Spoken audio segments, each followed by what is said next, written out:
महाकुंभ में हुआ सम्मान, वैभव गिरिजी महाराज बने पूर्वांचल के श्री महंत। प्रयागराज महाकुंभ में गंगा, यमुना और सरस्वती के पावन संगम तट पर आयोजित दिव्य कुंभ में शामिल होकर श्री पंचदशनाम जूना अखाड़ा सिद्धपीठ यमुनेश्वर आश्रम के वैभव गिरिजी महाराज ने गौरव की अनुभूति की।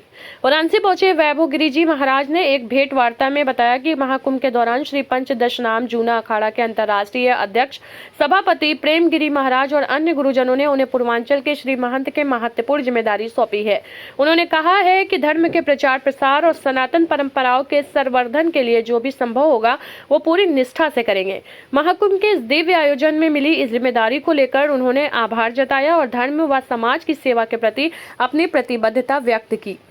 प्रयागराज महाकुंभ में आपको काशी मंडल का श्री महंत घोषित किया गया है, पूर्वांचल का, तो किस तरह से सनातन धर्म को आगे बढ़ाने के लिए कार्य किए जाएंगे? सबसे पहले मैं अपना परिचय देता हूँ। श्री सिद्धपीठ यमुनेश्वर आश्रम पीठाधीश्वर पूर्वांचल श्री महंत श्री पंचदशनाम जूना अखाड़ा वैभव गिरिजी महाराज 2025 में प्रयागराज संगम गंगा, यमुना, सरस्वती की गोद में जो दिव्य कुंभ का आयोजन किया गया, जिसमें अमृत स्नान किया गया हमारे अखाड़ों के साथ, ये बहुत आनंदित और हर्ष का विषय है।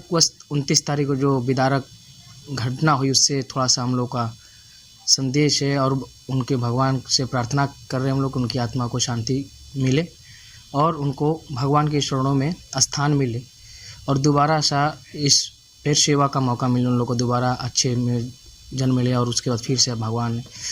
तो हमारे पूर्वांचल मंडल में हमको दायित्व मिला गया है जूना अखाड़े द्वारा धर्म का प्रचार प्रसार, सनातन का आगे, मठ मंदिरों का जीर्णोद्धार विकास, हर पूर्वांचल 24 जिले में घूम घूम कर और हर सनातन के प्रति आवाज़ उठाना, विरोध जो हमारे मठ मंदिरों पर कब्जे हो रहे हैं, जो विदारता से संतों का जो सम्मान नहीं कर रहे हैं, जो हर जगह समस्याओं में उनका समस्या उनको सुनकर उनका विस्तार पूर्वक निवारण करना।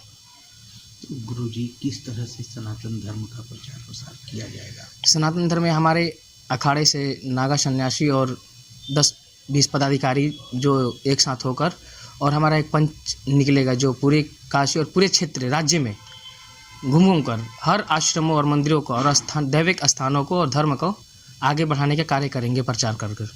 गुरुजी, सनातन धर्म के लोगों के लिए क्या संदेश देंगे? सनातन धर्म के लोगों के लिए यह संदेश है कि भगवान और आस्था में लगकर और बाबा विश्वनाथ के आशीर्वाद से उन लोगों को स्वस्थ रहें और उनका कार्य और लोगों को समर्पण भाव हमेशा बना रहे और संतों का सम्मान करें और हमारा सपोर्ट करें।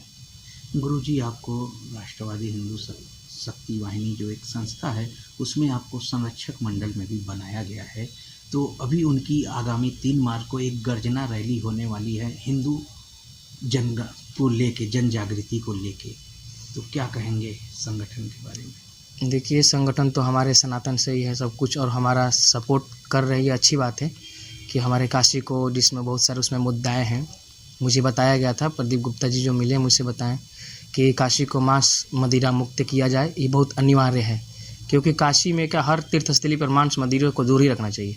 आज हमारे गोलगड्ढा पर देख लीजिए, जैसे कि भगवान नंदी की प्रतिमा बैठाई गई है वहाँ पे, तो नंदी की प्रतिमा बैठाने का मतलब ये अर्थ होता है कि बाबा विश्वनाथ का दरवाज़ा, मुख्य दरवाज़ा, वो प्रतीत होता है कि ये यहाँ से मेरी दरवाज़ा है।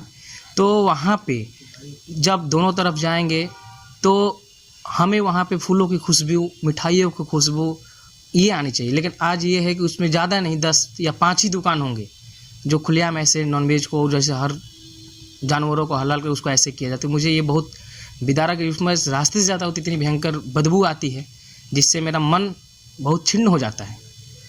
तो इसके लिए भी प्रस्ताव किया गया है, क्षेत्रीय अधिकारी से बात हुआ है। अभी हमारे महाशिवरात्रि को जूना अखाड़े द्वारा बहुत बड़ा जुलूस यात्रा निकलेगा जिससे मेरे काशी विश्वनाथ में अभिषेक होगा। इसमें लेकर हमारे हजारों नागा संप्रदाय के लोग भी आएंगे, आचार्य महामंडलेश्वर, बड़े बड़े पदाधिकारी आएंगे, तो इसकी चर्चाएँ उसमें होगी। तो काशी मांस मदिरा मुक्त होना चाहिए? जरूर होना चाहिए। काशी में तो होना ही नहीं चाहिए, वो खास कर देख ही रहे, या तो फिर नंदी भगवान का प्राण प्रतिष्ठा का पूजा किया जाएगा क्योंकि मूर्ति तो लोग बैठा दिए, प्राण प्रतिष्ठा किए नहीं, तो शक्ति कहाँ से आएगी। अब उसी में प्राण प्रतिष्ठा का ये अनुष्ठान होगा, उसके बाद नंदी वहाँ से चलेंगे, तोड़ फोड़ करते रहेंगे, फिर वो आगे समझे। जैसे आपने बताया काशी मास मुद्रा मुक्त हो, लेकिन कहीं ना कहीं इस 144 बाद जो ये संगम लगा है उस पर विपक्ष तंज कस रहा है कि ये एक प्रोपोगंडा है, क्या कहेंगे इस पे? देखिए, प्रोपोगंडा, हमारा धर्म कोई प्रोपोगंडा के अधीन नहीं आता है। ये हमारा आस्था और भाव, भगवान की भक्ति, जैसे अमृत के लिए कितने लोग युद्ध किए, लड़े उड़े, तो ये भी एक अमृत ही है। तो इसमें भी मनुष्य में भी कितने दानव हैं भाई। दानव और देवता तो दोनों साथ ही में रहते हैं। पहले तो अलग अलग रहते, अब इंसान के अंदर ही है। जैसी मनोवृत्ति, जैसी उसका आचरण, जैसा उनका भोजन, वैसे उसकी बुद्धि जागृत होती है। तो ये नहीं कहा जाएगा, क्योंकि हमारा धार्मिक और आस्था पे ये ठेस पहुंचता है। जिस तरह से विपक्ष जब से कुंभ लगा है तब से तंज कसता चला आ रहा है, और अभी भी उनको लग रहा है कि हमारे जो श्रद्धालु आ रहे हैं वो सरकार आंकड़ा छुपा के बता रही है। नहीं, देखिए, अब सब लोग, विपक्षियों से मेरा ये है आग्रह है कि हमारे धर्म को छोड़कर ही राजनीति करें और धर्म में राजनीति न लाएं, वरना हम लोग का अस्तित्व खत्म हो जाएगा। और अस्तित्व खत्म होगा तो उन विपक्षियों का भी अस्तित्व खत्म हो जाएगा, क्योंकि हम लोग किसी पार्टीवाद नहीं करते, ना हम लोग किसी जातिवाद। हम लोग संत, हम लोग सबका साथ, सबका विकास और सबका सपोर्ट करते हैं।